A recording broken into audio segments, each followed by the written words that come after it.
देखिए, हमको कहने में कोई वो नहीं है, संकोच नहीं है कि हमारा महाराजगंज जिला उपजाऊ ज़मीन के मामले में सबसे ज़्यादा उर्वरा शक्ति वाली ज़मीन है हमारे पास, सबसे ज़्यादा उर्वरा शक्ति और खेती किसानी करने वाले लोग हैं।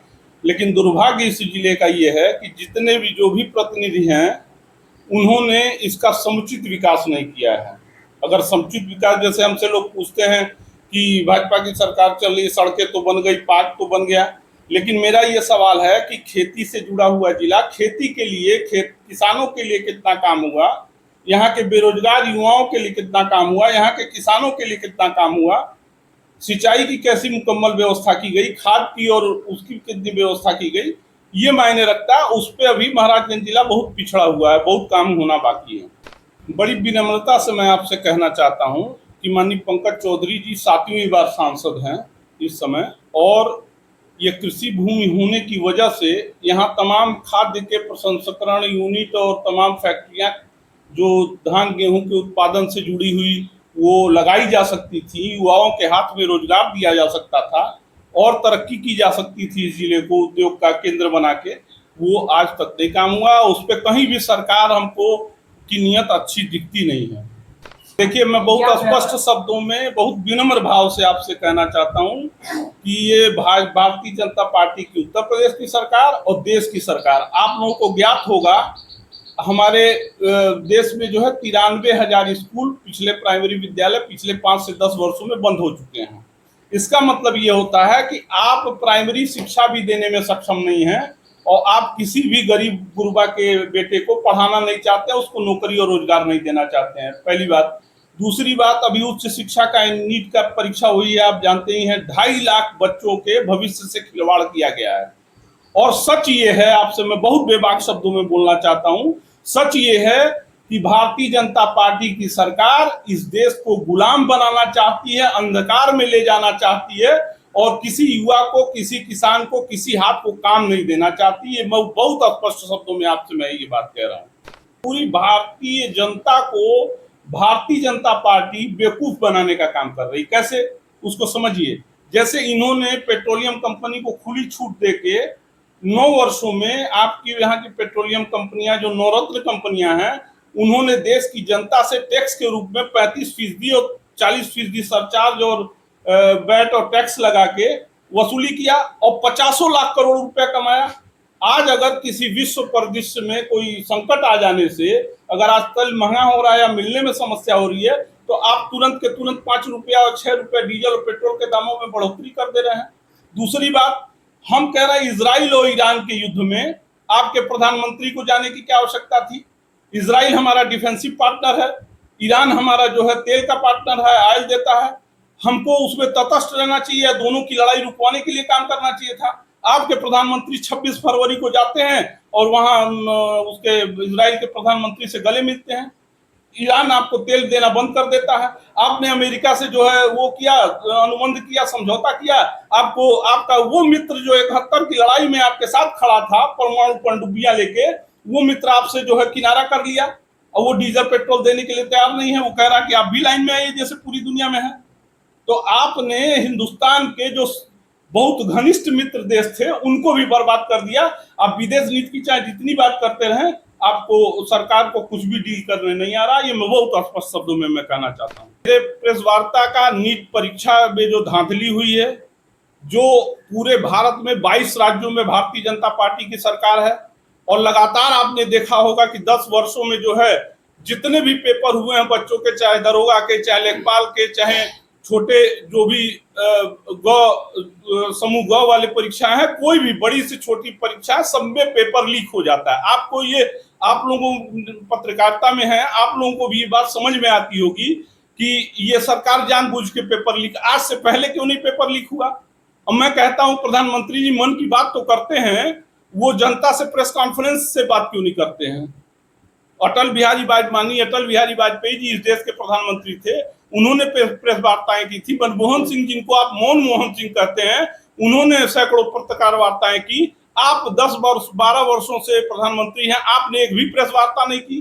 क्यों नहीं की? क्योंकि आप जनता के प्रति जवाबदेही अपने को नहीं मानते हैं, आप अपने आप को शहंशाह मानते हैं। देखिए, लोकतांत्रिक व्यवस्था में मीडिया, जो मेन स्ट्रीम की मीडिया है, मीडिया और विपक्ष का काम ये होता है कि जनता के हितों की लड़ाई लड़े। जिसमें मीडिया, मेन स्ट्रीम मीडिया, तो आप भी जानते हैं, सारे लोग यहाँ जानते हैं कि विपक्ष का साथ नहीं दे रहा है। विपक्ष अपने ही दम पे जो लड़ाई लड़नी है वो लड़ रहा है, और वो संघर्ष सड़कों पे, अभी आपसे मैं बताऊं, कल हम लोग का जो है धरना था, हम लोगों ने सारे मुद्दों पे धरना दिया था महाराजगंज में। विपक्ष लड़ रहा है, बात लड़ने की नहीं है, बात जनता को बात समझ में आने की है। जैसे ये सरकार सड़कें और बिजली तो दिखा रही है आपको, लेकिन मूलभूत सुविधाएं जो आपसे छीनी जा रही हैं। जो इस भाजपा की सरकार आने के पहले एक भारतीय पे 38,000 का कर्जा था, वो आज एक आदमी पे 1,60,000 का कर्जा चढ़ चुका है। ये भारतीय जनता पार्टी के लोग जो आपसे 3 गुना टैक्स ले रहे हैं, वही आपके नाम पे विश्व बैंक से कर्जा भी ले रहे हैं। तो मेरा ये कहना है कि या तो टैक्स कम होना चाहिए जनता पे, या विश्व बैंक का कर्जा कम होना चाहिए। तो आप दोनों तरफ से जनता का शोषण नहीं कर सकते हैं। और रही बात पढ़ाई की, तो मैंने पहले ही शब्द में आपसे कहा कि ये भारतीय जनता पार्टी की सरकार न किसी को पढ़ने देना चाहती है, न किसी को रोजगार देना चाहती है। ये बस शोषण करने के लिए आई है आम जनता का, ये मैं कहना चाहता हूँ। ये छात्र को युवा शक्ति कहा गया है। छात्र अपनी लड़ाई लड़ने में सक्षम है और विपक्ष उनके पूरी तरह साथ है। मैं आपसे एक बात और बताऊं, अभी अंजना ओम कश्यप जी ने, जो मेन स्ट्रीम मीडिया की बहुत बड़ी एंकर हैं, उन्होंने परसों या नरसों एक वक्तव्य दिया कि शिक्षक जो हैं वो 2 कौड़ी के हैं। आप भी अंजना ओम कश्यप जी, आप भी किसी शिक्षक की ही पढ़ाई होंगी, और आपको इस तरह अमर्यादित भाषा का प्रयोग नहीं करना चाहिए। और रही बात, इन्हीं शिक्षकों ने, इन्हीं वकीलों ने, इन्हीं युवा छात्रों ने मिलकर इस देश को आजाद किया था। जो भी लोग इतिहास के जानकार हों उनसे पूछ लीजिए, आप समझ लीजिए, इन्हीं लोगों ने आजाद किया था। तो इस देश का युवा इतना कमजोर नहीं है कि वो उसको किसी, लेकिन उनके साथ पूरी तरह से। आप, एक और घटना का मैं जिक्र करना चाहता हूं। कल संजय सिंह जी ने, जो आपके नेता हैं, वो प्रेस कॉन्फ्रेंस कर रहे थे कहीं, नीट के परीक्षा पे ही चर्चा हो रही थी, वहां बंद कमरे में चर्चा हो रही थी। वहां एडीएम आ जाते हैं, वहां पुलिस के लोग आ जाते हैं, कहते हैं ये आप नहीं कर सकते हैं। ये लोकतंत्र पे कुठाराघात है। इस देश को जो है, इन लोगों ने हिटलर शाही चलाने का मन बना लिया है। अगर जनता जागरूक नहीं हुई तो ये लोग इस देश को तितर बितर और खराब कर देने पे लगे हुए। आपको 1979 का दिन याद करना चाहिए, जब बीपी सिंह जी जनता दल से प्रधानमंत्री बने थे। एक भी एजेंट कार्यकर्ता नहीं था। लोगों ने वोट देने का मन बना लिया है समाजवादी पार्टी को। जनता बोल नहीं रही है क्योंकि जानती है कि अभी बहुत कुछ होना है। समझ रहे हैं? तो ऐसा नहीं है जनता समाजवादी पार्टी के साथ नहीं, जनता साथ है। और इस बार पूर्ण रूप से पूर्ण बहुमत की सरकार समाजवादी पार्टी की 2027 में आने वाली है। दूसरी बात जो आपने पूछी, आप जाके किसी गांव में पता कर लीजिए, पूरे महाराजगंज जिलों में अभी खाद का सुचारू रूप से वितरण नहीं हुआ है। धान गेहूं की मुकम्मल खरीद नहीं हो रही है। किसानों की बात करने वाली या दुगनी आय करने वाली सरकार किसानों का जो अनाज पैदा हुआ है वो भी उचित मूल्य पर नहीं खरीद रही है, खाद नहीं मुहैया करा पा रही है। तो ये हालात हैं, और सचमुच ये देश इमरजेंसी की तरफ जा रहा है। ये मैं बहुत स्पष्ट शब्दों में मैं आपसे कहना चाहता हूँ। देखिए, स्कूलों शिक्षा पे सरकार का ध्यान नहीं है, उसको कई चीज़ों से दृष्टिपात होता है। जैसे जो प्राइवेट स्कूलीकरण है वो बढ़ता जा रहा है, और सारे अगर उन प्राइवेट स्कूलों के मालिकान को समझेंगे आप, तो वो सब नेता और बड़े बड़े लोग हैं जिन्होंने स्कूल चलाने को किया है। इसलिए सरकार जो है कभी ये चाहती नहीं है कि जो है प्राइमरी शिक्षा को, माध्यमिक शिक्षा को, उच्च शिक्षा को बेहतर बनाया जाए। आज देखिए, प्राइमरी के स्कूलों के पास शौचालय और बेसिक सुविधाएं नहीं है बच्चों के लिए। तो मैं आपसे ये कहना चाहता हूँ कि सरकार की यदि नीयत साफ होती तो 93,000 विद्यालय पूरे भारत में और लगभग 7-8 हजार विद्यालय उत्तर प्रदेश में बंद न हुए होते हैं। तो ये प्राइवेट प्लेयर्स के लिए खुला मैदान छोड़ा जा रहा है, जानबूझ के प्राइमरी विद्यालयों को, जिनमें गरीब बच्चे न पढ़ पाए। आप ये बताइए, 10-10 हजार की फीसें हैं स्कूल में। आप किसी गरीब का बच्चा जिसकी आय ही 5,000 रुपये महीने की हो, वो कैसे उस विद्यालय में अपने बच्चे को पढ़ा पाएगा? इसलिए ये जरूरी है कि प्राथमिक से लेकर उच्च शिक्षा तक सरकार ऐसा कोई सिस्टम क्यों नहीं बना रही है कि उससे सारी शिक्षा व्यवस्था वो हो जाए, अच्छी हो जाए, पेयजल की सुविधा हो, अच्छे टीचर हो, गणवेश हो। तो सरकार जानबूझ के शिक्षा व्यवस्था को, क्योंकि शिक्षा व्यवस्था अगर बढ़िया होगी तो सरकार से सवाल पूछे जाएंगे, और सवाल पूछे जाएंगे तो सरकार के पास उसका जवाब नहीं होगा तो सरकार गिर जाएगी। तो इसलिए आगे आने वाली पीढ़ी को भारतीय जनता पार्टी जानबूझ के बर्बाद करना चाहती है। अरे एक सवाल और जो मेरा है जी। कि हुगली से आनंद नगर के लिए जो रेल लाइन बिछाई जा रही है, जी। कार्य प्रगति पर है जी। और आने वाले विधानसभा चुनाव में इसका क्या असर पड़ेगा? ये तो आपको ये जो सवाल है ये आपको जो स्थानीय विधायक हैं माननीय, उनसे पूछना चाहिए कि सिसवा विधानसभा में निचलोल एक बाजार है, छोटी सी बाजार मिठौरा है और सिसवा बाजार है। सबसे पुरानी, जिले की सबसे पुरानी बाजारों में फरेंदा और सिसवा विधान वो है, नगर पालिका है।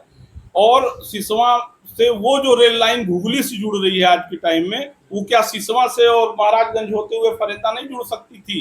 एक पुराने बाजार को जोड़ के उसको पुनर्जीवित नहीं किया जा सकता था? तो ये सवाल आप लोगों को माननीय विधायक जी से जो वर्तमान में है उनसे पूछना चाहिए। ये सवाल हमसे नहीं पूछना चाहिए। जो लोग एक पत्र पे काम करा सकते हैं वो लोग नहीं कराना चाहते हैं, और सवाल सारे आप लोग विपक्ष से पूछेंगे। देखिए, सपा क्या नहीं देगी। सपा जो है, जब सरकार हमारी 12 से 17 तक रही तो हमारे विकास कार्यों को आप देख सकते हैं, सारा आप लोगों के सामने है। हम लोगों ने पहला एक्सप्रेसवे दिया, सबसे बड़ा हिंदुस्तान का। हम लोगों ने कान्हा स्टेडियम दिया, गाँव में सड़कें और बिजली दी, नए नए ट्रांसफार्मर और बिजली पे काम हुआ, किसानों के लिए काम किया, किसानों के तौल की बहुत अच्छी खरीद और तौल हुई, पेंशन दिया हमने। तो हमारी सरकार का जो है वो ये जो आप इसमें देख रहे हैं, एम्बुलेंस सेवा दिया हमने, जो है पुलिस वाली सुविधा दी जो आज गांव-गांव पहुंच रही है। सवाल ये नहीं है कि समाजवादी पार्टी आएगी तो क्या करेगी। समाजवादी पार्टी जब जब आई है तब तब अच्छा काम किया है, और सबसे बड़ी बात यह है कि समाजवादी पार्टी हिंदू मुसलमान, मंदिर मस्जिद और जाति विभेद नहीं पैदा करती है। समाजवादी पार्टी विकास कार्यों में विश्वास रखती है, जनता के लोकतांत्रिक मूल्यों में विश्वास रखती है। इसलिए जनता से हमारी अपील है कि समाजवादी पार्टी को अगले 27 में वोट देना चाहिए।